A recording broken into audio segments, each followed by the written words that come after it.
પાર્વતીપતય હર હર મહાદેવ હર. આજે રુદ્રયાગ થયો છે અને ભગવાન શિવના ગુણાનુવાદ ગાવાનો આપણે વિચાર કર્યો.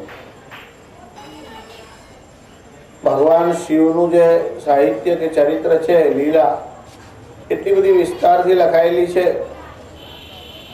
ભગવાન વેદવ્યાસે તો 18 પુરાણોમાં લગભગ 80% પુરાણોમાં શિવ તત્વનો મહિમા વર્ણવ્યો છે.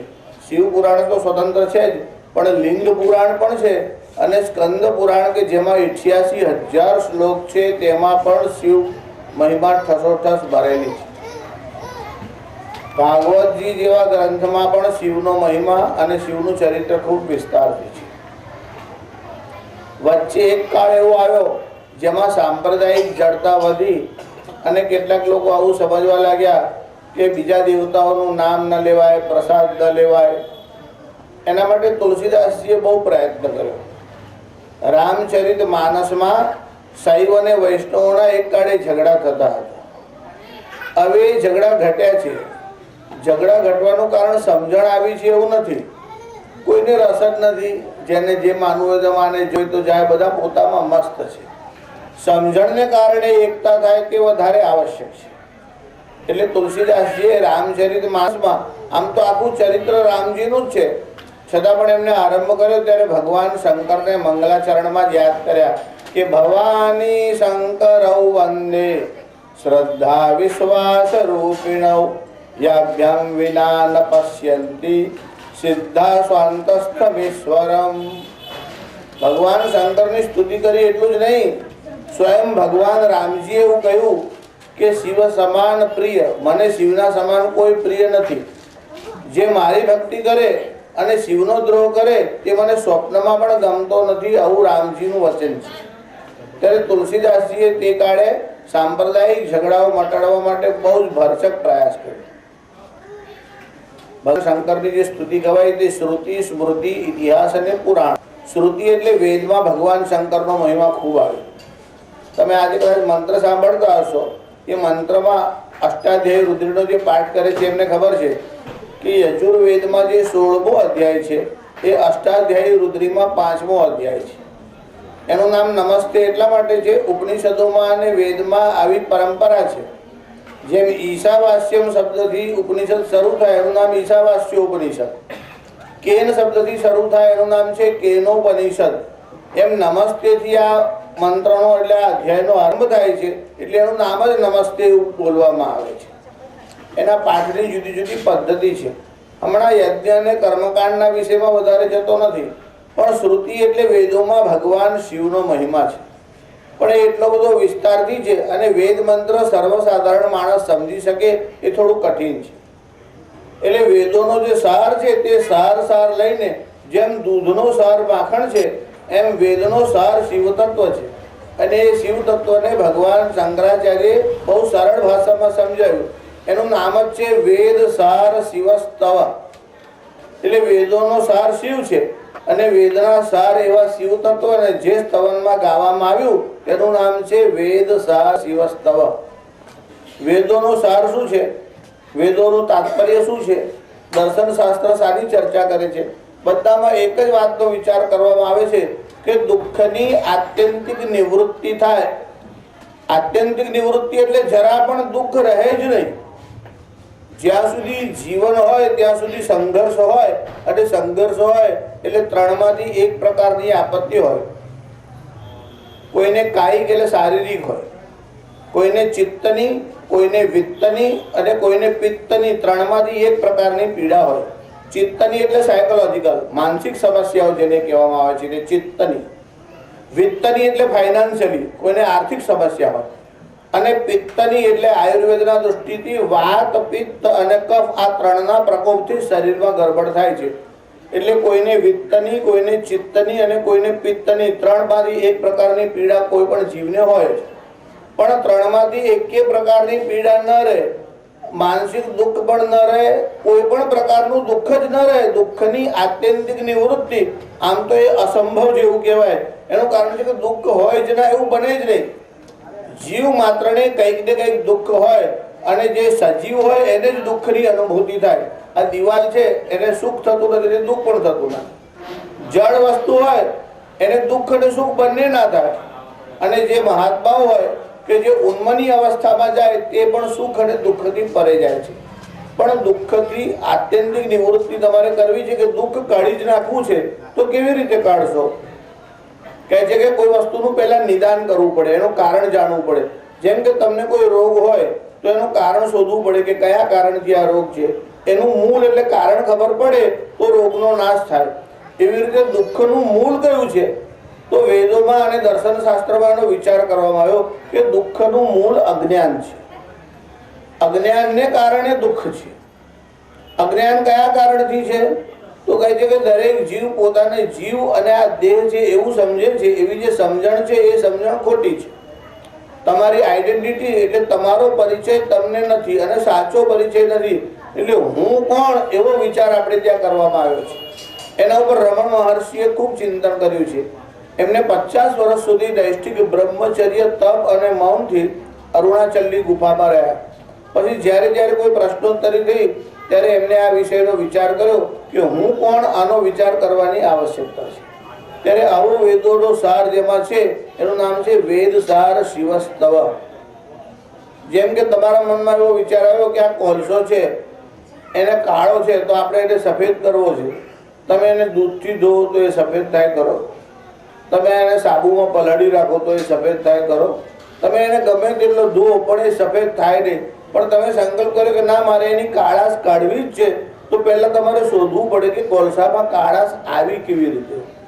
તો કહે છે કે લાકડાને બાળવામાં આવ્યો એટલે અગ્નિનો સંયોગ થયો. પછી એ લાકડું બળ્યું, પછી એમાંથી કોલસા પાડવામાં આવ્યા. પછી અગ્નિ ઓલવી નાખવામાં આવ્યો અને કોલસા પાડવામાં આવ્યા. ત્યારે અગ્નિનો વિયોગ થયો એટલે કોલસામાં કાળાશ આવી. હવે એનો અગ્નિ જોડે પાછો સંયોગ કરાવો એટલે એ કોલસાને તમે અગ્નિમાં નાખો અને જેવા ભઠ્ઠીમાં બળવા લાગે એટલે એકદમ લાલ લાલ થાય અને પછી સફેદ દૂધ જેવી રાખ થઈ જાય. પછી તમે લગાડો વસ્તુ તો પણ સફેદ દેખાય. એનું કારણ શું? આ લાકડાને અગ્નિનો વિયોગ થયો એટલે એમાં કોલસા થયા અને કાળાશ આવી. અગ્નિનો સંયોગ કરાવો તો કાળાશ ચાલી જાય. એમ જીવને શિવનો વિયોગ થયો એને કારણે દુઃખ આવ્યું. પાછળનો શિવ એટલે ભગવાન જોડે સંયોગ કરાવો તો જ એનો દુઃખ જાય. દુઃખની આત્યંતિક નિવૃત્તિ માત્ર ને માત્ર જીવ અને શિવના મિલનથી જ થઈ શકે છે. બાકી આત્યંતિક નિવૃત્તિ થતી નથી. ટાઈમ બિંગ દુઃખની નિવૃત્તિ થાય એવા ઉપાય ઘણા છે. ત્યારે ભગવાન શિવને અથવા શિવ તત્વને જાણવા માટે તમારે કોઈ ગુરુજી પાસે જવું પડે અને વેદોનું અધ્યયન કરવું જોઈએ. વેદાંતનો જે માર્ગ છે એ પ્રમાણે સાધન ચતુષ્ટય છે એના પ્રમાણે તમારે ચાલવું પડે. ત્યારે એમાં જ્ઞાન, ભક્તિ અને યોગ આવા 3 માર્ગ છે.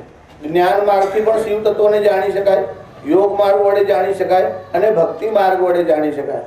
ત્યારે ભગવાન આદ્ય શંકરાચાર્યએ પ્રકરણ ગ્રંથો લખ્યા, પ્રસ્થાનત્રય ઉપર ભાષ્ય લખ્યું અને સાધારણ જન સમાજને સમજાય એટલા માટે સરળ ભાષામાં સ્તોત્રોની રચના કરી.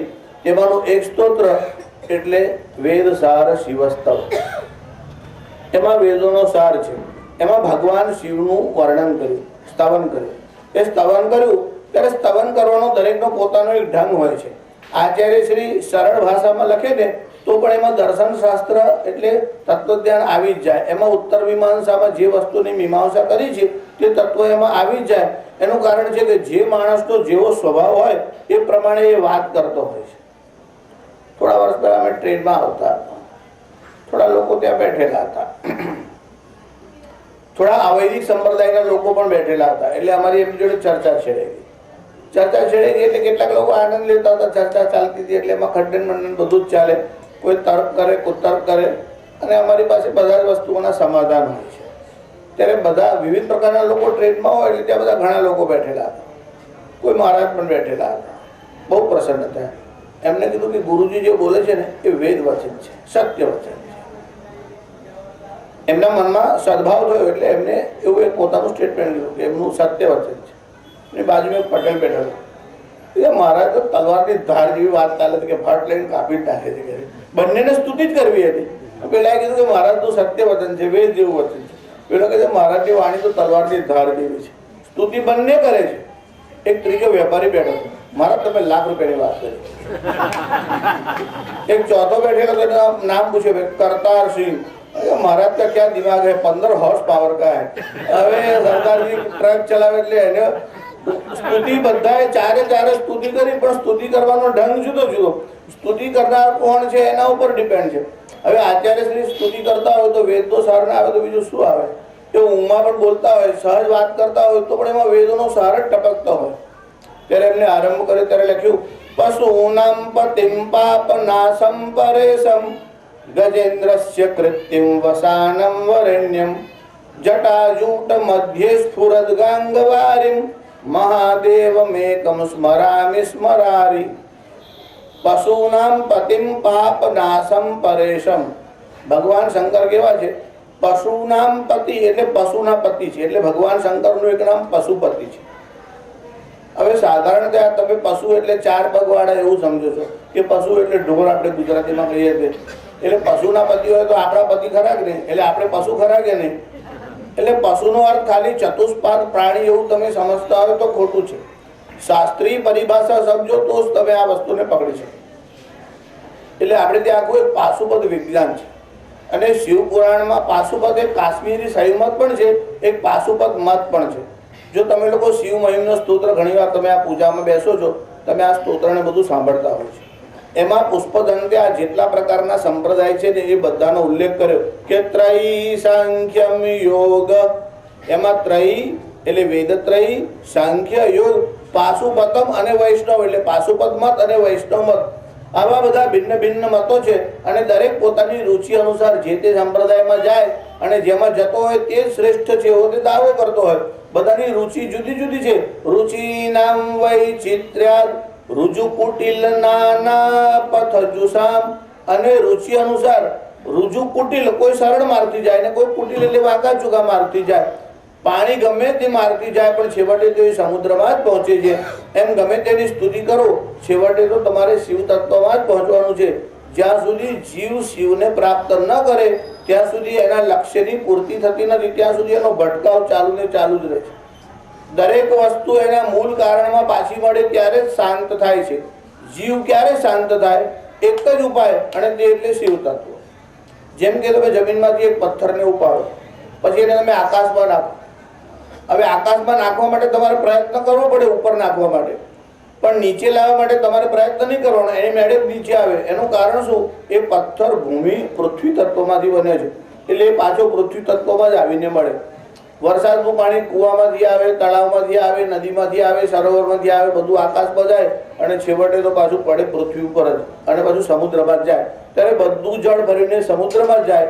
બધા ઢેફા હોય કે પથ્થર હોય એ બધા પૃથ્વી તત્વમાં પાછા આવે છે. સૂર્યનારાયણ એ અગ્નિનો ઉદ્ગાતા છે, એટલે જ્યારે જ્યારે અગ્નિ સળગાવો ત્યારે ઉપર સૂર્યનારાયણની તરફ જ જાય. તમે લાકડું આમ સળગાવો અને એને આમ ઉલટું કરો તો પણ જ્વાળા તો અમુક ઉપર જ જાય. પછી હવા હોય તો જરાક આમ તેમ જાય પણ વળી પાછી એ ઉપર જ જવા લાગે. ત્યારે દીવો સળગાવો, મીણબત્તી સળગાવો એ બધાની જ્યોત ઉપરની તરફ જ જાય છે, એટલે સૂર્યનારાયણ તરફ જ જાય છે. અગ્નિ સૂર્યનારાયણ તરફ જાય છે, જળ બધું સમુદ્રના તરફ જાય છે, પૃથ્વી તત્વ બધું નીચે આવે છે, વાયુ છે એટલે બધે વ્યાપ્ત એટલે ફેલાયેલો જ રહે છે. એમ દરેક વસ્તુ પોતાના મૂળ કારણમાં જાય છે. તો જીવ આવ્યો ક્યાંથી અને જવાનો ક્યાં? એ તત્વ વિચાર કહેવાય છે. ભગવાન આદ્ય શંકરાચાર્ય કસ્ત્વમ કોહમ કુત આયાત કામે જનની કો મે તાત ઇતિ પરિભાવય સર્વમ સારમ. આ બધું અસાર છે એવો વિચાર રાખો અને ભજ ગોવિંદમ ભજ ગોવિંદમ ભજ ગોવિંદમ મૂઢમતે. હે મૂળ ગોવિંદને ભજ, ગોવિંદને ભજ, ગોવિંદને ભજ. કેમ કે તત્વ તો એ જ પરમાત્મા જ દરેકને પ્રાપ્ત થાય તો જ જીવને શાંતિ થાય. ત્યાં સુધી જીવને શાંતિ એટલે નિત્ય જેને કહેવાય શાશ્વત શાંતિ થતી નથી. પહેલા શબ્દમાં એમને લખ્યું પશુ નામ પતિ. પશુ કોને કહેવાય? જે પાસમાં બંધાયેલો છે તે પશુ. આ એની દાર્શનિક વ્યાખ્યા છે. તમે ડિક્શનરીમાં જુઓ તો પણ તમને પશુ શબ્દના જુદા જુદા અર્થ મળે. એમાં એક અર્થ છે વેદાંતના દૃષ્ટિથી પાસમાં જે બંધાય છે પશુ. પશુને પણ બાંધીને જ રાખવામાં આવે.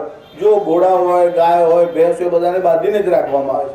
તમારા મનમાં એવું થાય તમને તો કોઈ બાંધીને રાખતું નથી, તમને તો એક એક નહીં 8-8 દોરીઓથી બાંધેલી છે, અને તે સાંકળો એટલી બધી મોટી છે કે તોડવી હોય તો તૂટે નહીં, છોડવી હોય તો છોડાય.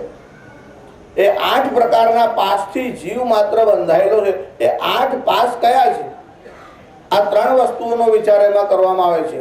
એક તો જીવ એટલે પશુ, પછી પાસ એટલે જેના વડે જીવ બંધાયેલો છે તે, અને એક પશુપતિ જે તમને આ બંધનમાંથી છોડાવે તે, એનું નામ પશુપતિ. એટલે પાસ, પશુ એટલે જીવ, અને પશુપતિ એટલે પરમાત્મા શંકર.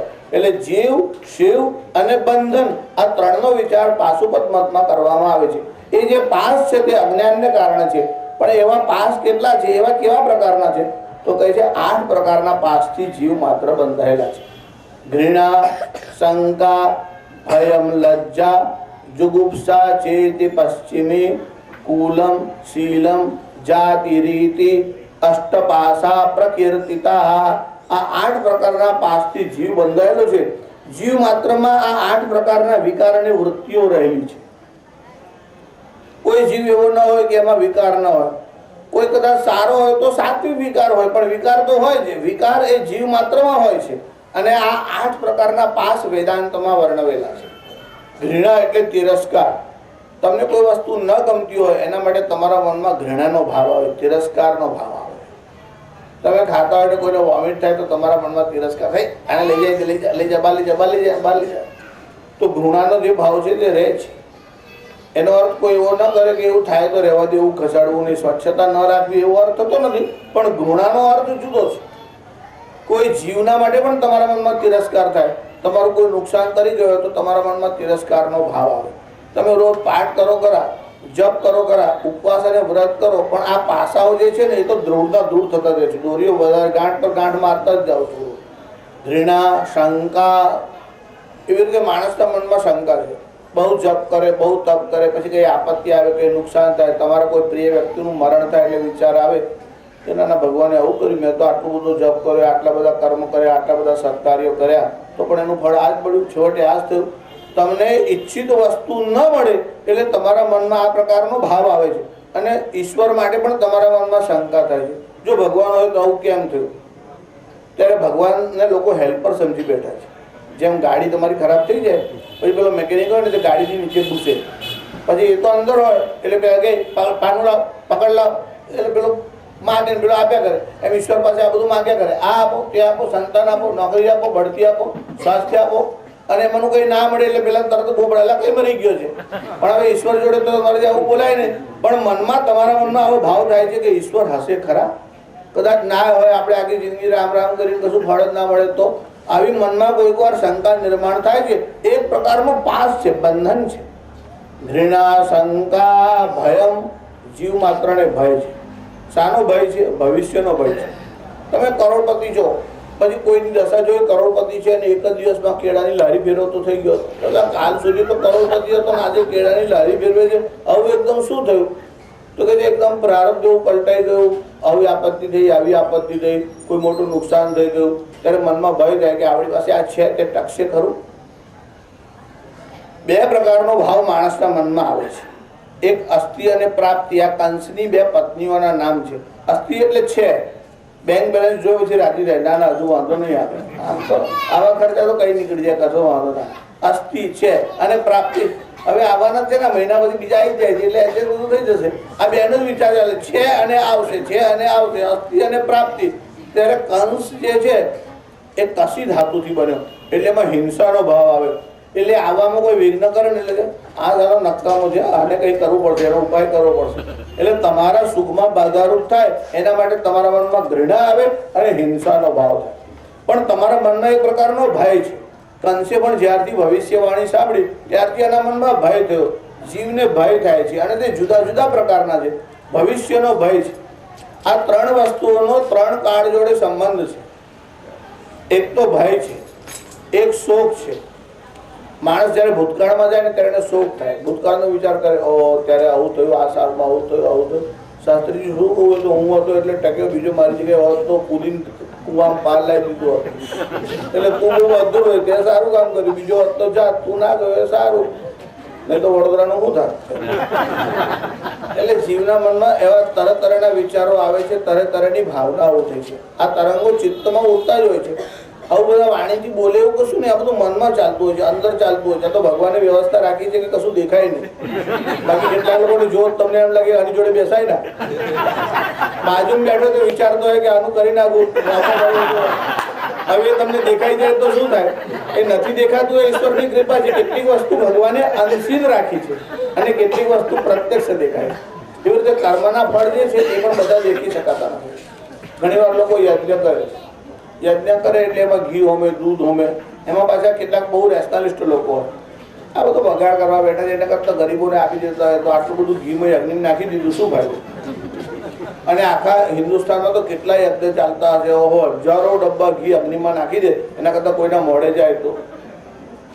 હવે આવો વિચાર તમને કેમ આવે છે? એનું કારણ શું છે? તમારા ઘરમાં દૂધ ગરમ કરવા મૂક્યો ને ઉભરાઈ જાય અને એમાંથી થોડુંક જો બહાર ઉભરાઈ જાય તો બહેનો કામ કરતા હોય, ટીવી જોતા હોય તો એકદમ દોડીને જાય અને 50 ગ્રામ દૂધ ઢોળાયું હોય તો જીવ બાળે અને મલાઈ ગયું હોય તો વધારે જીવ બાળે. ત્યારે 50 ગ્રામ દૂધ ઢળી જાય તો જીવ બળે છે અને આ હાથે કરીને દૂધની ધારા કરે છે. મહારાજ કે ચાલો ઘીની ધારા કરો, ધારા કે એવું નહીં, ટીપા પડે ને ધારા કરો એમ. અને પછી છેલ્લે વસો હો પવિત્રમસી સતધારમ સહસ્ત્રધારમ એવું બધા બોલતા જાય અને તમારી પાસે તો તમે સ્વેચ્છાથી ઘી રેડો છો, રાજી થાવ છો અને પછી બધાને બોલાવીને જમાડો છો. એનું શું કારણ છે? હજારો ડબ્બા ઘી હોમાય છે અગ્નિમાં અને આખા દેશમાં યજ્ઞ ચાલે છે અને આટલા લોકો ઘી જે છે તે અગ્નિમાં નાખી દે છે. કયું કારણ છે? વેદ ભગવાનની આજ્ઞા છે કે અગ્નિ એ ભગવાનનું મુખ છે અને ત્યાં જશે તે નિરર્થક નથી, એ દેવતાઓને પહોંચશે. એનાથી એ યજ્ઞથી વરસાદ થશે, એ વરસાદથી અન્ન થશે અને પ્રજા એનાથી સુખી રહેશે. ભગવાન શ્રી કૃષ્ણે ગીતામાં કહ્યું કે યજ્ઞાત ભવતિ પર્જન્ય, યજ્ઞને કારણે વરસાદ થાય છે. ત્યારે ભગવાનના ઉપર તો હજારો ડબ્બાઓ ઘી હોમાઈ જાય છે. તમે બોલો છો કોઈ દેવું જ્યાં ગટરમાં થોડું ઘી ઢોળીએ, કોઈ ઢોળી આવે? એક ચમચી ઘી ના ઢોળે કોઈ. ત્યારે પેલે હજારો ડબ્બાઓ જાય છે. એનું કારણ શું છે? વેદ પ્રણેહિતો ધર્મ. વેદ ભગવાન કહે છે કે આ કરશો યજ્ઞ તો એનાથી સ્વર્ગ મળશે, એનાથી પુત્રની પ્રાપ્તિ થશે, એનાથી વૈભવ વધશે. લાખો વર્ષોથી યુગોના યુગો ગયા, આજે પણ વેદ વચનમાં લોકોનો આટલો વિશ્વાસ છે. જેને સમજણ નથી તે પણ હોમે છે, જેને સમજણ છે તે પણ હોમે છે. કોઈ શ્રદ્ધાથી હોમે છે, કોઈ જોઈને હોમે છે કે આ બધા કરે છે, આટલા બધા લોકો કરે છે કે અમથા ગાંડા હશે, એ બધા કોઈ નાખી દેતા હશે, આપણે ગાંડા હો ભેગા ભેગા, એટલે એ કરવા લાગે. કોઈ જોઈને કરે છે, કોઈ શ્રદ્ધાથી કરે છે, કોઈ સમજણથી કરે છે. પણ જે વસ્તુ સમજણ અને શ્રદ્ધાથી થાય તેનું ફળ વિશેષ છે. તમે જે જપ કરો છો, જેનું જપ કરો એનું ધ્યાન કરો. તજપસ તદર્થ ભાવનમ, જેનો જપ કરો છો તેનું મનમાં ધ્યાન કરો, એનું ફળ વિશેષ છે. આ ભગવાન શંકર પશુપતિ છે. પાસ માત્રથી જીવ બંધાયેલો છે અને એ પાસમાંથી છૂટવાનું છે. તેમાં ઘૃણા, શંકા, ભયમ, લજ્જા, જુગુપ્સા ચેતી પંચમી. જુગુપ્સા એટલે નિંદા. લોકો નવરા થઈને કોઈની નિંદા કરવા માટે બેસે. એના માટે ઓટલો બહુ સારો, લોકો ઓટલા બનાવે છે એટલા માટે. નહીં તો કઈ બેસીને કરવી? રસોડામાં બેસીને ફાવે નહીં, કઈ ભાત દાળ બાર બળી જાય તો ત્રાસ થઈ જાય, કઈ ભૂલી જવાય, 2 વાર મીઠું નાખી દેવાય. ઓટલો સારો, શાંતિથી જમીન બેઠા હોય તો ચાલે, બધાની વાત ચર્ચા થાય. જુગુપ્સા છે તે પશ્ચમી. કુલમ શીલમ, કુલ અને શીલનું અભિમાન. કેટલાક લોકો છે ને કોઈ નિયમ પાડે ને, પણ એ નિયમ પાડવાવાળા લોકો ડેન્જરસ બહુ હોય. નિયમ પાડે ખરા પણ બીજી આપત્તિ બહુ કરે. અને એક નિયમ પાડતો હોય, ઉપવાસ કરતો હોય, એ સારો ગુણ છે. તેને ના ને ઉપવાસ કરીને બેસે પછી કરવાનું શું આખો દિવસ? એટલે ભૂખ્યા પેટે ચર્ચા તો કરાય ને. એટલે ચર્ચાથી જ એનું પેટ ભરાઈ જાય. કોઈની નિંદા કરે ત્યારે જ એનું ખાધેલું પચે, નહીં તો પચે જ નહીં. કેટલા લોકોને ઝઘડો કરે તો જ ખાવાનું પચે, નહીં તો પચે જ. એક માજીનો એવો સ્વભાવ, ઝઘડો ના કરે તો એમને પચે જ નહીં. કોઈ ઝઘડો ઘરમાં ના મોકો મળે ને તો બહાર નીકળે, કોઈ જુએ, કોઈ દેખાય આજુબાજુ, તો આજુબાજુ વાળા ઓળખી ગયેલા કે આ માજી બહાર આવે એટલે પેલા દરવાજા બંધ કરીને ફટાફટ અંદર જ જતા રહે કે આ ડોશી હમણાં કઈ રીતે લાભ કરશે. ડોશીમાં બહાર આવે એટલે દરેક ગામમાં હોય, દરેક કોળમાં હોય, એવું કશું હશે. એક જ જગ્યાએ હોય એવું કશું નહીં, ઘણી જગ્યાએ જોવા મળે. ત્યાં બહાર આવ્યા તે એમને કોઈ મોકો ના મળ્યો. આજુબાજુ વાળા ઘર બંધ છે, લાવ જરા બહાર જો, કોઈ તો મળશે. એટલે છે બહાર નીકળે ઝઘડો ત્યારે. રોડ પર આવી જાય, મેઇન રોડ ઉપર. તો મેઇન રોડ પર આમ ચાલે, એ ઘોડાગાડી વાળો આમ બાજુથી જતો. એ પેલો ઘોડાગાડીવાળો જરાક આમ નજીકથી લઈ ગયો એટલે માજીને સહેજ વધારે નહીં, જરાક ખરો પણ લોહી પણ નહીં નીકળ્યું. સહેજ ઘોડાગાડી તો વીલી ઉપરનું જે પતરું હોય ને તે હાથમાં જરાક આમ લાગ્યું. આને તો મોકો જ જોઈતો હતો. આંધળો છે, દેખાતું નથી, જોયા વગર નીકળે છે, ઘોડાગાડી લઈને નીકળી પડે છે. ઘોડા જેવો છે, બળદ જેવો છે, ઘણું બધું પેલા ઘોડાગાડીવાળાને બોલે. થોડું બધું ભેગું થયું, મારી શું થયું, મારી શું થયું. બધાને થયું કે આ ઘોડાગાડીવાળા બદમાશ લાગે છે, બિચારી ડોસીને વગાડ્યું. બધાને ખબર નહીં કે આ ડોસી ઝઘડાડું છે. એટલે બધા ઘોડાગાડીવાળાને ભેગો થઈને મારવા લાગ્યા. તેમાં એક વકીલ હતો, તો માજીને કહે કેસ કરી નાખો, કેસ કરી નાખો. એને એમ તો જ આપણો ધંધો ચાલે. એટલે માજીને ઉશ્કેરી રહ્યા હતા. માજીના મનમાં થયું કે રોજ એક માણસ શોધવો પડે, એના કરતા કેસ ચાલે જરા 2 વર્ષથી શાંતિ થઈ ગઈ.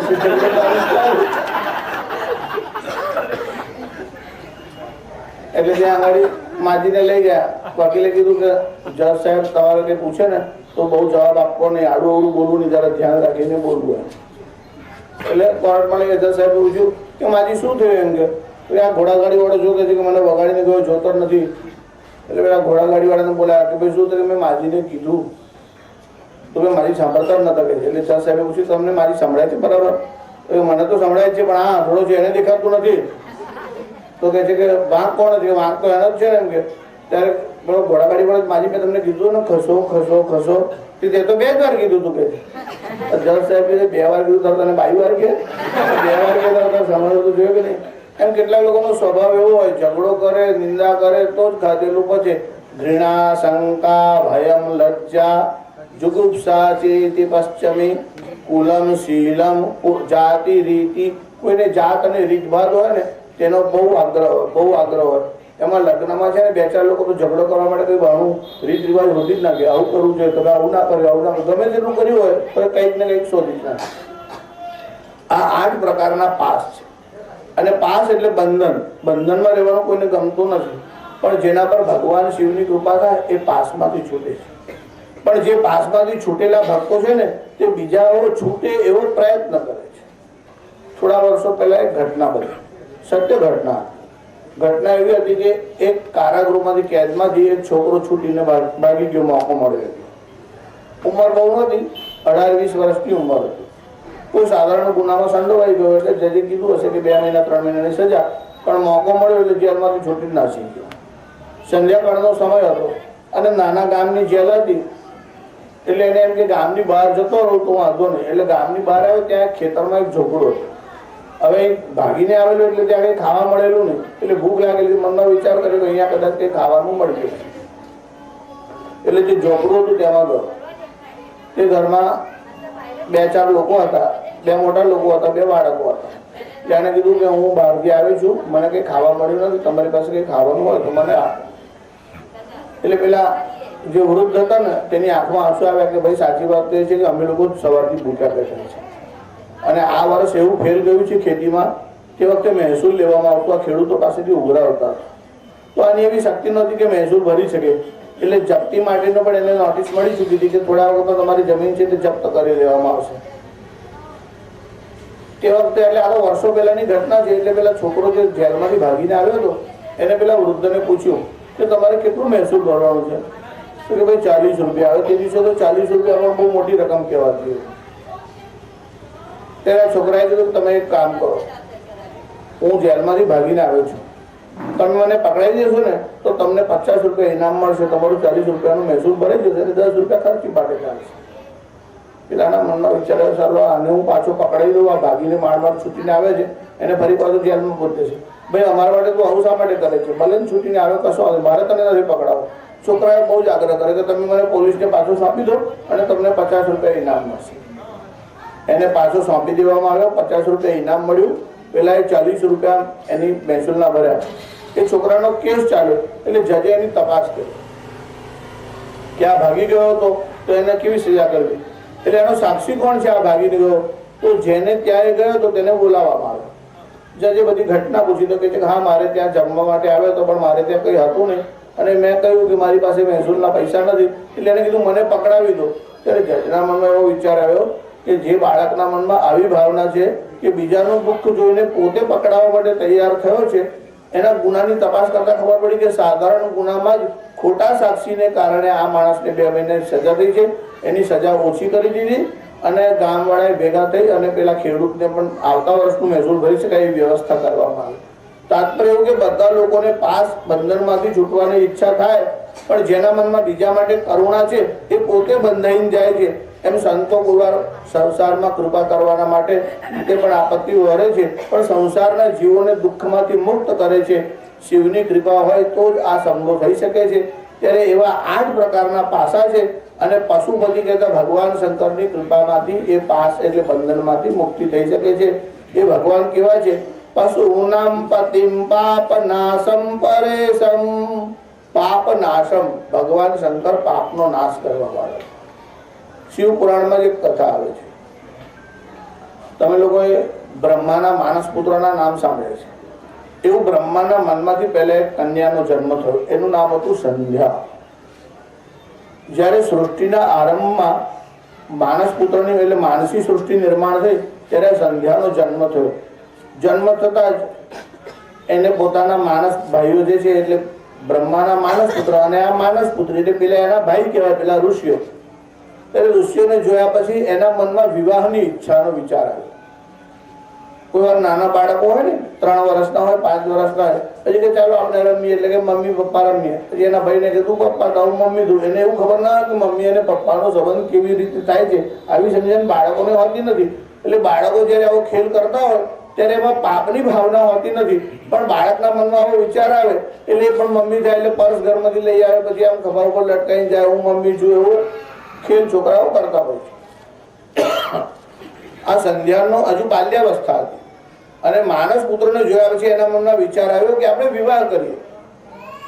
પછી થોડીક મેચ્યોરિટી આવતામાં જ વિચાર તો આવ્યો, પણ પછી એના મનમાં આવ્યું કે આ તો મારા સંબંધમાં ભાઈ થાય એટલે મારાથી આવો વિચાર ન કરાય. મેં ભાઈઓના માટે આવો વિચાર કર્યો એટલે મારે એનું પ્રાયશ્ચિત્ત કરવું જોઈએ.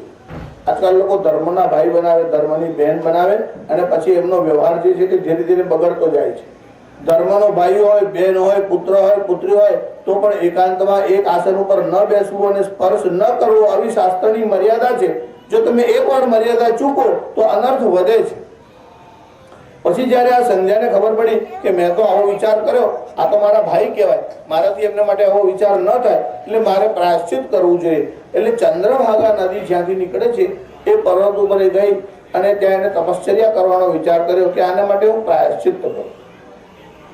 જ્યારે પ્રાયશ્ચિત કરવા ત્યાં ગયું ત્યારે બ્રહ્માના મનમાં વિચાર આવ્યો કે આના મનમાં પ્રાયશ્ચિતની ભાવના થઈ છે, તે સારી વાત છે. ભગવાન શંકરનો વિચાર કરતા જ એમના મનમાં ભય થયો અને પછી એ ખોટા વિચાર કરતા અટકી ગયા, પણ હજુ એને પ્રાયશ્ચિત તો કરવું જ છે. એટલે ભગવાન વશિષ્ઠ ત્યાં ગયા અને આ ભગવાન વશિષ્ઠે તેમને તપ માટે માર્ગદર્શન આપ્યું કે તમે આવી રીતે વ્રત કરો અને આવી રીતે તપ કરો. પછી એને બહુ લાંબા સમય સુધી તપ કર્યું, બહુ લાંબા સમય સુધી તપ કર્યું. જ્યારે બહુ જ તપ કર્યું ત્યારે ભગવાન શંકર પ્રસન્ન થયા. પછી ભગવાન શંકરે પૂછ્યું, બોલ તારી શું ઈચ્છા છે? તો કે મારા મનમાં આવો વિચાર આવ્યો તો મારી એવી ઈચ્છા છે હું પ્રાયશ્ચિત કરું અને આ શરીરને હું અગ્નિમાં હોમી દઉં. આજકાલ તો લોકો પાપ કર્યા પછી પણ પ્રાયશ્ચિત કરવાની ઈચ્છા કરતા નથી. આને તો પાપ કર્યું જ નથી, ખાલી પાપનો વિચાર મનમાં આવ્યો અને એ પણ અવસ્થા કેટલી બાલ્યાવસ્થા. ભગવાન શંકરને કહ્યું કે પહેલું વરદાન તો મને એ આપો કે જ્યારે જીવોનો જન્મ થાય ત્યારે એને પહેલી અવસ્થામાં કામદેવ ન સતાવે.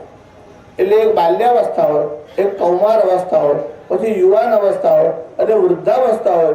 ત્યારે ભગવાન શંકરે વરદાન આપ્યું કે પહેલી અવસ્થામાં કામ વ્યાપશે નહીં.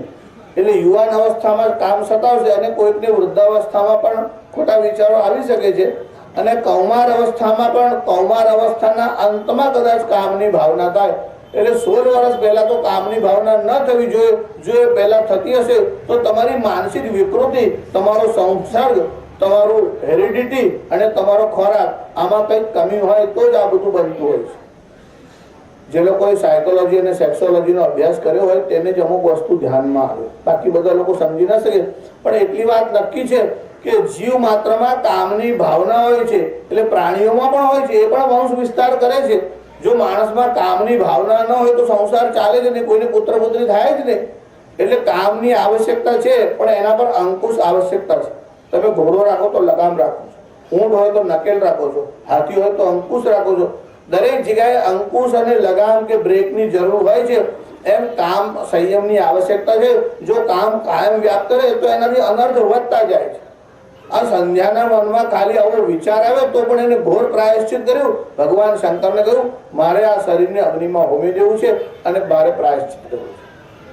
ભગવાન શંકરે કહ્યું આ યજ્ઞનો જે અગ્નિ છે ને એમાં માંસ નખાય નહીં. ઘણા લોકો એવું સમજે છે કે પહેલા પ્રાણીઓનો બલિ અપાતો હતો. એ તો ધૂર્ત લોકો જ આપતા હતા. વસ્તુતઃ વૈદિક યજ્ઞોમાં બલિ આપવાનો નિષેધ છે. જો યજ્ઞમાં બલિ આપવામાં આવતો હોત અને એમાં બકરાનો બલિ અપાતો હોત કે બીજા કોઈ પ્રાણીઓનો બલિ આપવામાં આવતો હોત તો રામજીએ તે વખતે જે અસુરો હતા તેમનો વધ શા માટે કર્યો? એનું કારણ મારીચ અને સુબાહુ યજ્ઞમાં માંસની વર્ષા કરતા હતા. એટલે વિશ્વામિત્ર યજ્ઞની રક્ષા માટે રામને લઈ ગયા. હવે જો યજ્ઞમાં માંસની વર્ષાની છૂટ હોય તો મારીચ અને સુબાહુ એમાં મદદ કરતા હતા. એમને મારવાની જરૂર નથી. એનો અર્થ જ એવો કે યજ્ઞમાં માંસની આહુતિ ન અપાય, પ્રાણીઓનો બલિ ન અપાય. પશુઓનો બલિ મધ્યા મત્સ્યા પશુર માંસ દ્વિજાતિનામ બલિસ્તતા ધૂર્તૈ પ્રવર્તિતમ યજ્ઞે. આ બધું ધૂર્ત એટલે લુચ્ચા લોકો યજ્ઞમાં ઘુસાડી દીધું છે. ન તક વેદેશુ કથ્યતે. વેદાદી સત્શાસ્ત્રોમાં આવું કહ્યું નથી. જ્યારે ભગવાન શંકરને આ સંધ્યાએ કહ્યું કે મારે મારું શરીર હોમી દેવું છે ત્યારે ભગવાન શંકરે ના પાડી. કીધું કે આ શરીરને આવી રીતે હોમાય નહીં. તો કે મેં પ્રાયશ્ચિત કરવાનો સંકલ્પ કર્યો છે અને અગ્નિથી શુદ્ધિ થાય. જેમ સોનાને અગ્નિમાં નાખો તો મલ બધું અગ્નિમાં રહી જાય અને શુદ્ધ સુવર્ણ બહાર આવે છે, એવું મારે આ દેહને પ્રાયશ્ચિત કરવું છે. ત્યારે ભગવાન શંકરે એના શરીરને સ્પર્શ કર્યો અને એનું જે શરીર હતું તે પુરોડાસ થયું. આ પુરોડાસ યજ્ઞની ટર્મિનોલોજીનો શબ્દ છે. હવી જે હોય છે એ અગ્નિમાં નાખવામાં આવે તેને હવી કહેવાય. એટલે હવી રૂપ એનો દેહ આખો થયો. એટલે એ યજ્ઞનો જે અગ્નિ હોય તેમાં માંસ ન જાય, એ પુરોડાસ જાય તો દોષ નથી. પણ એ ભગવાન શંકરના સ્પર્શને કારણે એનું શરીર આખું પુરોડાસમય થયું. પુરોડાસ એટલે તમારે એવું સમજવાનું જેમાં તલ અને જવ છે એનો આહુતિ આપો તો દોષ નથી. એવો પુરોડાસ યજ્ઞનો હવી કહેવાય છે. અને એ શરીર અગ્નિમાં હોમવા માટે ભગવાન શંકરે કહ્યું કે મેધાતિથિ નામના એક ઋષિ યજ્ઞ કરે છે. એ યજ્ઞમાં તું એવી રીતે જા કે તને બીજા ઋષિઓ જોઈ ન શકે. ભગવાન શંકરના વચનથી એ અદૃશ્ય થઈ અને એ અગ્નિમાં પુરોડાસમય એનું શરીર થયું અને તેને અગ્નિમાં હોમી દીધું. અને પછી એ જ અગ્નિમાંથી એ પાછા પ્રગટ થઈને આવ્યા ત્યારે એનું નામ અરુંધતી થયું. પછી ભગવાન શંકરે બીજું વરદાન માંગવા કહ્યું. ત્યારે એને કહ્યું કે મારા તરફ કોઈ પુરુષ કામનાની દૃષ્ટિથી જોવે તો એ નપુંસક એટલે ક્લીપ થઈ જાય. મને મારા પતિ સિવાય બીજા કોઈમાં રસ ના આવે અને બીજો કોઈ પુરુષ મારા તરફ પાપ દૃષ્ટિથી જોવે તો એ નપુંસક થઈ જાય. ભગવાન શંકરે એમને એવું વરદાન આપ્યું અને ભગવાન વશિષ્ઠ જોડે તેમનો વિવાહ બ્રહ્મા વિષ્ણુ અને મહેશની ઉપસ્થિતિમાં થયો. એ જ અરુંધતી નામના સતી કહેવાયા. ભગવાન શંકરે એવું વરદાન આપ્યું કે તારા જેવી સતી આ પૃથ્વી પર બીજી કોઈ થાય નહીં. અને સતી સ્ત્રીઓ જેનો વિવાહ થશે એ તારું સ્મરણ કરશે તો એનું સૌભાગ્ય પણ સારું રહેશે. એટલું જ નહીં, આકાશમાં આટલા બધા નક્ષત્ર અને તારાઓ છે, એમાં સપ્તર્ષિ મંડળ બહુ પ્રસિદ્ધ છે. એમાં એક લઘુ સપ્તર્ષિ છે, એક મોટા સપ્તર્ષિ હોય છે. પણ એમાં ઋષિકાને કોઈને સ્થાન મળ્યું હોય તો માત્ર ને માત્ર અરુંધતીને છે. લગ્ન કરવામાં આવે, હવે તો દિવસે લોકો લગ્નના મુહૂર્તો કરે છે, પણ રાત્રે કરવામાં આવે ત્યારે જે સ્ત્રીનો વિવાહ થવાનો હોય તેને અરુંધતી નામનો તારો બતાવવામાં આવે છે. એમાં અરુંધતી યાજ્ઞવલ્ક સહિત સપ્તર્ષિભ્યો નમઃ પૂજામાં પણ એવું બોલવામાં આવે છે. એમાં સપ્તર્ષિઓમાં કોઈ ઋષિકા અને સ્ત્રીને જો સ્થાન મળ્યું હોય તો માત્ર ને માત્ર અરુંધતી એટલે વશિષ્ઠના પત્નીને મળ્યું છે. સતી શિરોમણી સતી સ્ત્રીઓમાં એનું નામ પહેલા છે એટલે અરુંધતીનો તારો બતાવવામાં આવે છે. હવે બતાવનારને પણ ખબર ન હોય, જોનારને ખબર ન હોય એટલે હવે આમાં આંગળી કરે અરુંધતીનો તારો. હવે 1000 કે એમાં કહી શકાય અરુંધતીને શોધો. સપ્તર્ષિ જ ખબર ના પડે, અરુંધતી કોને ખબર પડે? પણ અરુંધતીનો તારો જુઓ ત્યારે સ્મરણ કરો અને અરુંધતીનું જે પાવન ચરિત્ર છે કે જેને મનથી પણ પાપનો વિચાર આવ્યો તો પ્રાયશ્ચિત કરવાનો વિચાર કર્યો.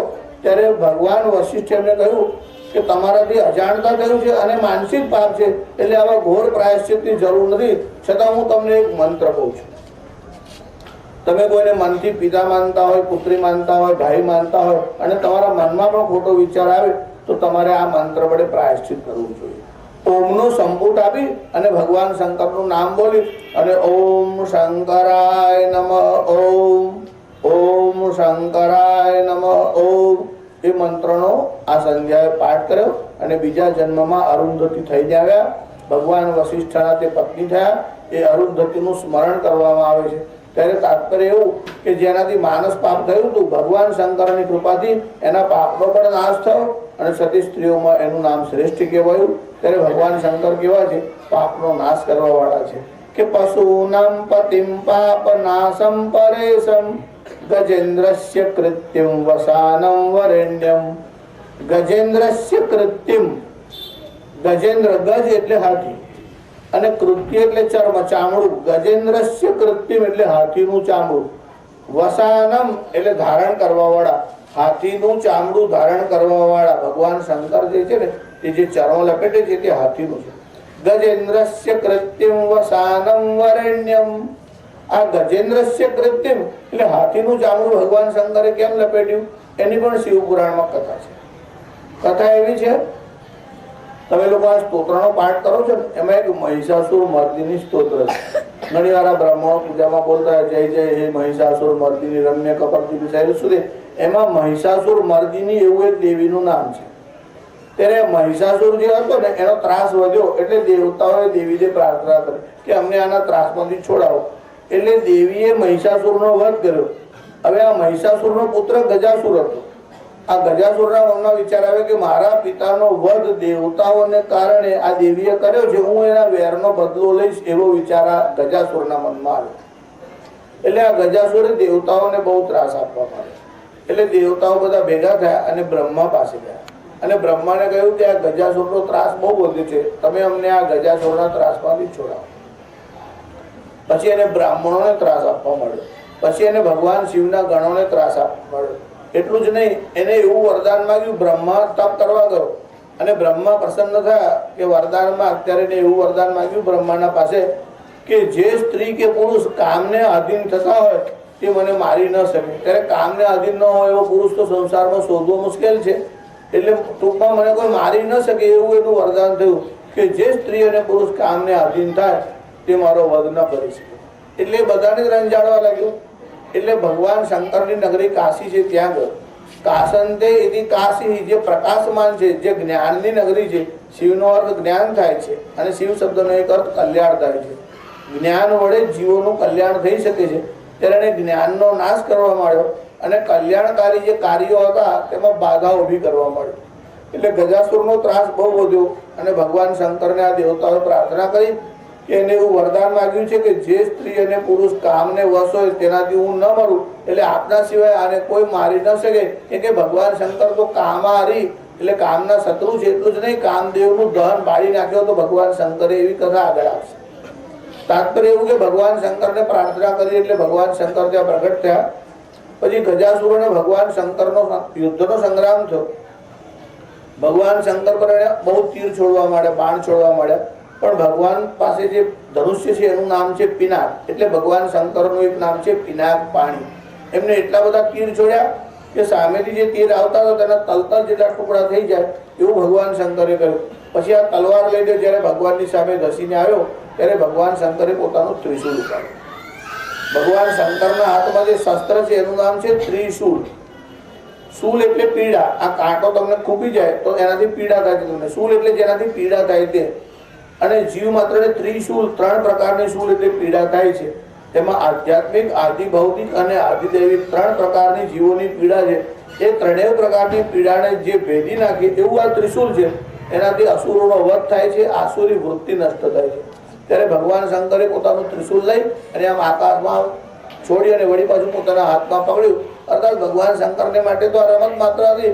રમત માત્રમાં એમને ત્રિશૂલ લઈ અને ગજાસુરના ઉપર છોડ્યું. પછી જેમ તમે ફૂલને આમ સોયના અંદર પરોવી દો છો એવી રીતે ત્રિશૂલમાં રાક્ષસને અંદર જ પરોવી દીધો અને ભગવાન શંકરે ગજાસુરને આમ ઉપર કર્યો અને ગજાસુરનું શરીર ભગવાન શંકરના ત્રિશૂલથી જ ખલાસ થયું. ત્યારે હજુ એનો પ્રાણ નીકળ્યો નહોતો અને ભગવાન શંકરે પૂછ્યું કે બોલ, તારી કઈ ઈચ્છા છે? ત્યારે એણે કીધું કે પ્રભુ, મારી એવી ઈચ્છા છે કે મારું જે આ ચામડું છે એ તમે લપેટો અને મારા નામથી તમારી પ્રસિદ્ધિ થાય. ત્યારે આ ગજાસુરનું ચામડું જે છે તે ભગવાન શંકરે પોતાના શરીરમાં રાખ્યું અને એમાં પુણ્ય ગંધ નિર્માણ થાય. નહીં તો પ્રાણીનું જે ચામડું હોય તેમાં ગંધ આવે, પણ આ ગજાસુરનું જે ચામડું હતું તેમાં પુણ્ય ગંધ પ્રગટ થઈ. ભગવાન શંકરે એને ધારણ કર્યું. કૃતિ વાસા એટલે હાથીનું ચામડું લપેટનારા અને અહીંયા મારા નામથી તમારા સ્થાપના થાય એ ભગવાન શંકરનો પરમ ભક્ત હતો. એટલે કૃત્તિવાસેશ્વર નામના મહાદેવની ત્યાં સ્થાપના કરવામાં આવી કાશીમાં. એ કૃત્તિવાસેશ્વર નામનું જે લિંગ છે એના દર્શન કરે તો મહાપાતક નાશનમ, એ લિંગમાં શિરોમણી કહેવાય એવું છે અને મહાન પાપનો નાશ કરવા વાળું છે. અને ભગવાન શંકરને કહ્યું કે તમે અહીંયા કૃત્તિવાસા એવા નામથી પ્રસિદ્ધ થાવ. ભગવાનનું એક નામ કૃત્તિવાસ એવું થયું. અને ભગવાન શંકરાચાર્યએ એ જે વરદાન આપેલું ભગવાને તે નામને યાદ રાખીને લખ્યું કે આ ભગવાન શંકર કેવા છે. પશુનામ પતિમ પાપ નાશમ પરેશમ ગજેન્દ્રસ્ય કૃત્યમ વસાનમ વરેણ્યમ જટાજૂટ મધ્યે સ્ફુરદ ગાંગવારિમ. જટાજૂટ મધ્યે એટલે ભગવાન શંકરની જે જટાજૂટ છે તેના મધ્યમાં સ્ફુરદ ગાંગવારિમ, ગંગાનું જે જળ છે તે તેમાં ઉછળી રહ્યું છે. આમ ત્યારે ભગવાન શંકરે શું કર્યું, ગંગા જ્યારે પ્રગટ થયા ભાગીરથીએ ભગીરથે તપશ્ચર્યા કરી એટલે ગંગાનું એક નામ થયું ભાગીરથી. ત્યારે ગંગાએ કહ્યું કે હું પૃથ્વી પર તો આવું આકાશમાંથી, પણ હું પૃથ્વી પર આવું તો કેવી રીતે આવું, મારો વેગ કોણ ઝીલશે. એટલે ભગવાન શંકરને પ્રાર્થના કરી. ત્યારે ભગવાન શંકર તૈયાર થયા અને કીધું કે મારી જટામાં હું તને ઝીલી લઈશ. ત્યારે ગંગાના મનમાં થોડી વાર માટે અભિમાન થયું કે મારો વેગ કેવી રીતે આ સહન કરશે, એટલે હું ભગવાન શંકરને વહાવીને લઈ જઉં એવો એના મનમાં વિચાર આવ્યો. એટલે ગંગા એકદમ ધોધ સાથે ભગવાન શંકરના માથા ઉપર વરસી. જ્યારે એના મનમાં અહંકાર થયો કે હું ભગવાન શંકરના માથે એવા જોરથી પડું કે ભગવાનને વહાવી જઉં, ત્યારે ભગવાન શંકરને એના અહમભાવની ખબર પડી. એટલે ભગવાને પોતાની જટા જેવી રીતે રાખી કે અંદર જ ભરાઈ રહી. બહાર નીકળવા માટે પ્રયત્ન કર્યો પણ માર્ગ જ ના મળ્યો. અંદર ને અંદર કઈ સમય સુધી ફરવા લાગી. પછી પ્રાર્થના કરી ત્યારે ભગવાન શંકરે એને છોડી. એ ભગવાન શંકરે જ્યારે ગંગાને ઝીલ્યા અને પોતાની જટામાં રાખ્યા ત્યારે રાવણે જ્યારે શિવતાંડવ સ્તોત્ર ભગવાન શિવની પ્રસન્નતા માટે ગાયું ત્યારે રાવણે પણ આ વસ્તુની નોંધ લીધી અને એને કીધું જટાટવી ગલજ્જલ પ્રવાહ પાવિત સ્થલે ગલે વલંબ્ય લંબિતમ ભુજંગ તુંગ માલિકા.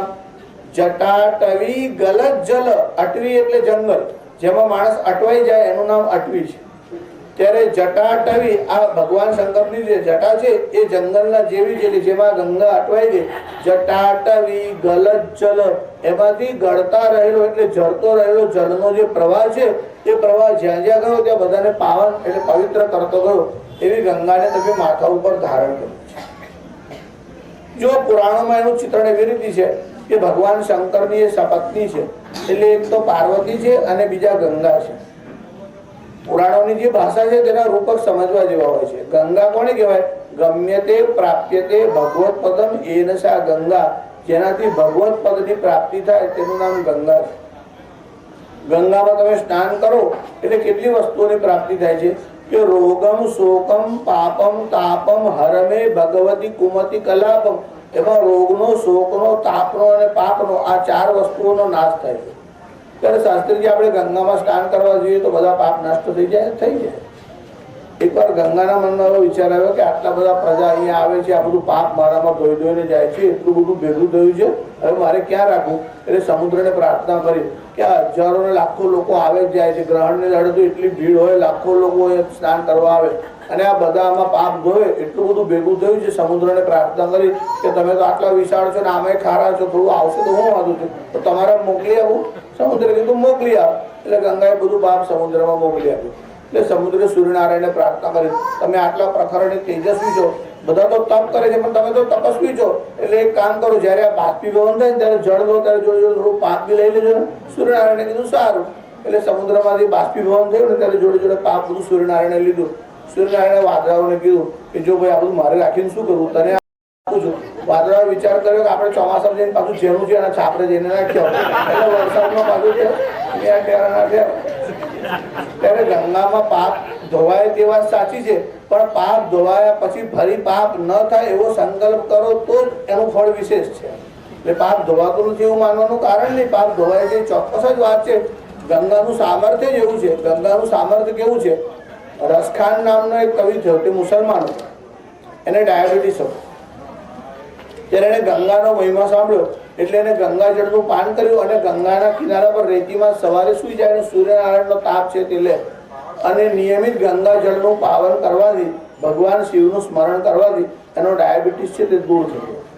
અને જ્યારે એનો ડાયાબિટીસ મટી ગયો ત્યારે આ રસખાને એક કાવ્ય લખ્યું અને કાવ્ય લખ્યું ત્યારે એમાં ગંગાની સ્તુતિ કરી અને ત્યારે એને ગંગાના માટે એવું લખ્યું કે વૈદ્યકી ઔષધિ ખાવું કછું ન કરું વ્રત સંયમ રી સુનમો છે તેરે હી પાણી પીએ રસખાન સજીવન લાભ લહા સુખતો છે. મારું તો જીવન રહેશે કે કેમ એમાં શંકા હતી, પણ તારું જળ છે એનું સેવન કર્યા પછી મને જાણે નવું જીવન પ્રાપ્ત થયું છે કે સજીવન લાભ લહા સુખતો છે એરી સુધામયી ભાગીરથી. હે અમૃત જેવું જળ જેનું છે એવી ભાગીરથી એટલે ગંગા એરી સુધામયી ભાગીરથી સબ પથ્ય કુપથ્ય લહે તું પૂછે. વૈદ ના કહેતા એ પણ હું ખાતો રહ્યો એટલે પથ્યનું પણ ધ્યાન ના રાખ્યું તો પણ તારી કૃપાથી મારા રોગનું શમન થયું કે સબ પથ્ય કુપથ્ય લહે તું પૂછે. આંખ ધતુર ચબાત ફિરે શિવ ખાતે ફિરે શિવ તેરે ભરોસે કે તારા ભરોસે તો શિવજી આંકડો ખાય છે, ધતુરો ખાય છે, ભાંગ પીવે છે, એમને કંઈ થતું નથી. અરે જેના માથા પર તું બેઠી છે એને શું થાય? તારું સ્મરણ કરવાથી જેના પાપ અને તાપ હરાઈ જાય છે તો તું તો ભગવાન શંકરના માથા ઉપર બેઠી છે. કહે છે કે પાર્વતીનું સૌંદર્ય એટલું અદ્ભુત હતું કે જ્યારે ગંગાએ પાર્વતીને જોયા, પહેલા ગંગાનું જે સ્વરૂપ છે એ સ્ત્રીમય સ્વરૂપ છે. જેમ તમે ઘણી વાર ટીવીમાં જુઓ છો ને કે ગંગા દેવી પ્રગટ થયા ત્યારે એમણે બધા સ્ત્રીના જેવા આભૂષણ અને સ્વરૂપ ધારણ કરેલું. એ જ્યારે ગંગાએ પાર્વતીજીને જોયા તદીયમ સૌંદર્યમ નિરતિશય માલોક્ય પરયા. નિરતિશય એટલે જેનું વર્ણન લાગે છે. કોઈ બહુ બ્યુટીફુલ હોય તો તમે કહો વેરી લગાડો, 2 વાર લગાડો, 3 વાર લગાડો, વેરી વેરી બહુ સુંદર છે, બહુ સુંદર છે, બ્યુટીફુલ છે, પણ કેટલી વાર લગાડશો? નિરતિશય પાર જ આવ્યો નથી.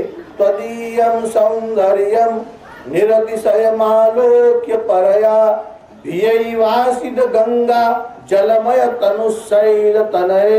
તમને જોઈ અને જલમય તનુ ગંગા પાણી પાણી થઈ ગઈ અને એનું મોડું દિન થઈ ગયું. તેની પ્રતિષ્ઠા વધારવાને માટે ભગવાન શંકરે કહ્યું કે પાર્વતીને હૃદયમાં બેઠાડે છે તો હું તને માથા ઉપર ધારણ કરું છું. એટલે ગંગાના ઉપર દયા કરી અને ભગવાન શંકરે જેને માથાના ઉપર ધારણ કર્યા એવા ભગવાન શિવ છે કે સ્ફુરદ ગાંગવારી, જેના જટાના અંદર ગંગા જળ ઉછળ્યા કરે છે એવા ભગવાન શિવ છે કે પશુનામ પતિમ પાપનાશમ પરેશમ ગજેન્દ્રસ્ય કૃત્યમ વસાનમ વરેણ્યમ જટાજૂટ મધ્ય સ્ફુરદ ગાંગવારી મહાદેવ મેકમ સ્મરામિ સ્મરારી.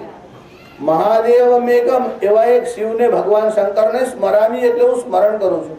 આ ભગવાન શંકર કહેવાય છે મહાદેવ છે. દેવ કોને કહેવાય? જે અમૃત પીવે તેનું નામ દેવ છે અને ઝેર પી જાય એનું નામ મહાદેવ છે. જ્યારે સમુદ્ર મંથન થયું ત્યારે એમાંથી ઝેર પ્રગટ થયું, હલાહલ વિષ.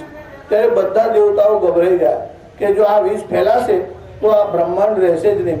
એટલે આ બધા દેવતાઓ ભેગા થયા અને ભગવાન શંકરની પાસે ગયા. પછી ભગવાન શંકરની સ્તુતિ કરવા લાગ્યા. દેવ દેવ મહાદેવ, તમે તો દેવાદિદેવ છો, મહાદેવ છો. ભગવાન શંકર કીધું શું કામ છે? જ્યારે કોઈ તમારી સ્તુતિ કરે એટલે તમારે સમજી લો કોઈ કામ કઢાવવા આવ્યો છે. બાકી કોણ તમારી સ્તુતિ કરે? શેઠ તમે એટલે તમે. હા, અરે તમારા બાપા તો બહુ ઉદાર, અમે ફલાણું મંદિર બનાવ્યું, તમારા બાપાએ તરત જ 25,000 લખાઈ દીધા એટલે હવે તમે લખાવો. તમારી સ્તુતિ કરવાની કોઈને પડી નથી, પણ કોઈ તમારા વખાણ કરે, સ્તુતિ કરે એટલે કઈ સ્વાર્થ સિદ્ધ કરવા આવ્યો હશે. ભગવાન શંકરની સ્તુતિ કરી, તમે દેવ છો, મહાદેવ છો. એટલે ભગવાન શંકર કીધું શું કામ આવે છે તે કહો. એટલે કીધું કે આ હલાહલ વિષ નીકળ્યું છે ત્યારે બધા લોકો પરેશાન છે કે જો આ વિષ ફેલાઈ જાય તો બ્રહ્માંડનું શું થશે? ત્યારે ભગવાન શંકરે કીધું કે એમ તો થોડું પીવાય, તમે કહો એટલે ઘરવાળાને તો પૂછવું પડે કે નહીં. એટલે પાર્વતીના તરફ જોયું અને પાર્વતીને પૂછ્યું કે આ દેવતાઓ આવ્યા છે એમના પર કૃપા કરવા માટે આ હલાહલ ઝેર પી જાઉં? ત્યારે પાર્વતીએ કીધું પી જાઓ.